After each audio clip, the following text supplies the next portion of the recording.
Joe in Chicago Heights, Illinois, listening on WCPT. Hey, Joe, what's on your mind? Joe? I was just, yes, hi, Tom. I'm sorry about that. And I've been fascinated with the guaranteed income concept. Mm-hmm. And Freakonomics had an episode a few weeks ago that dealt with the different variations of this.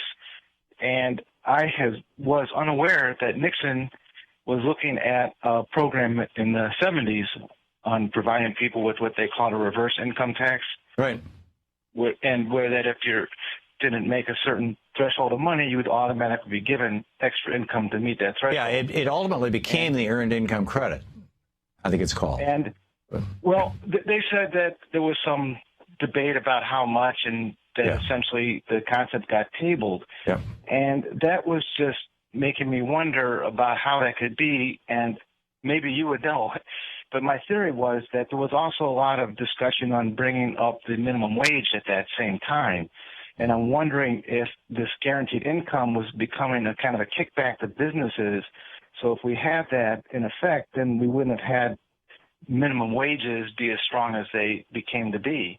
And that somehow maybe it got shelved because the overall consensus was they wanted a higher minimum wage and not giving businesses a kickback. I'm just wondering if that's what happened to this.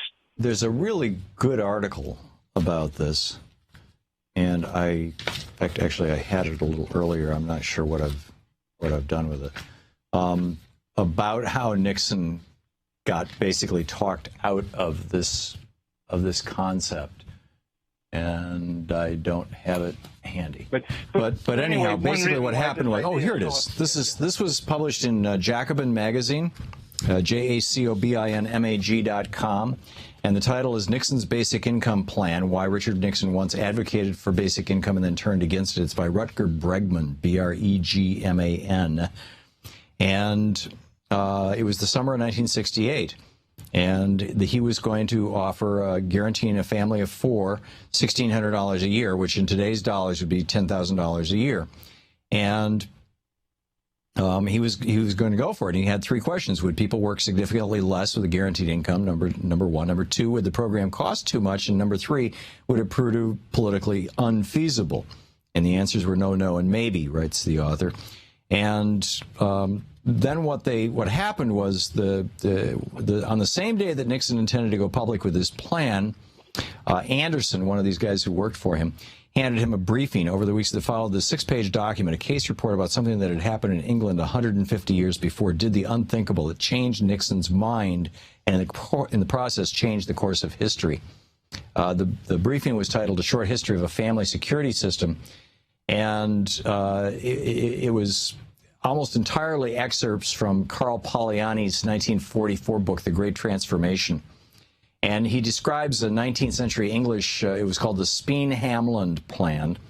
And he said it incited the poor to idleness, dampened their productivity and wages, and threatened the very foundation of capitalism by preventing the establishment of a competitive labor market.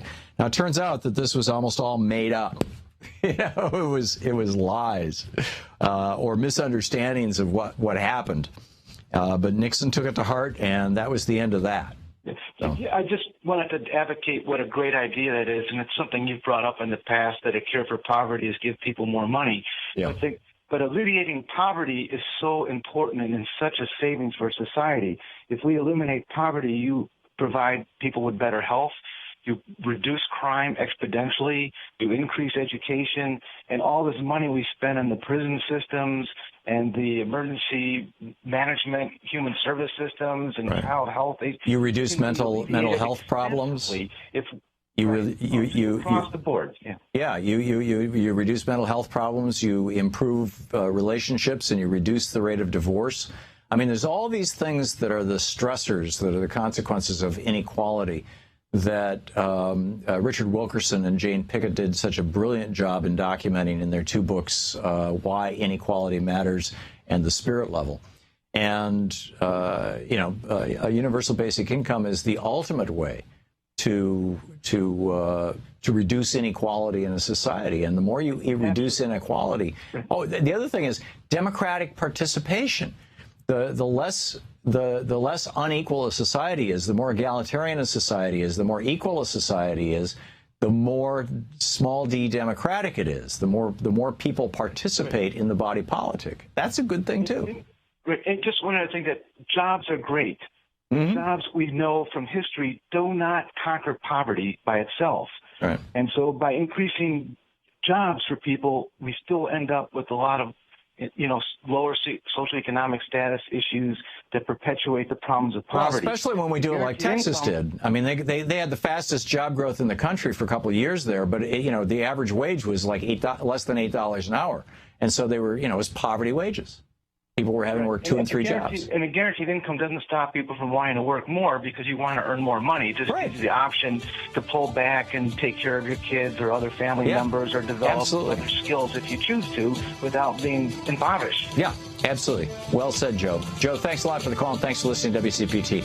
We will be back. It's 28 minutes past the hour. To watch more clips from our programs, hit the Watch More Videos button over here.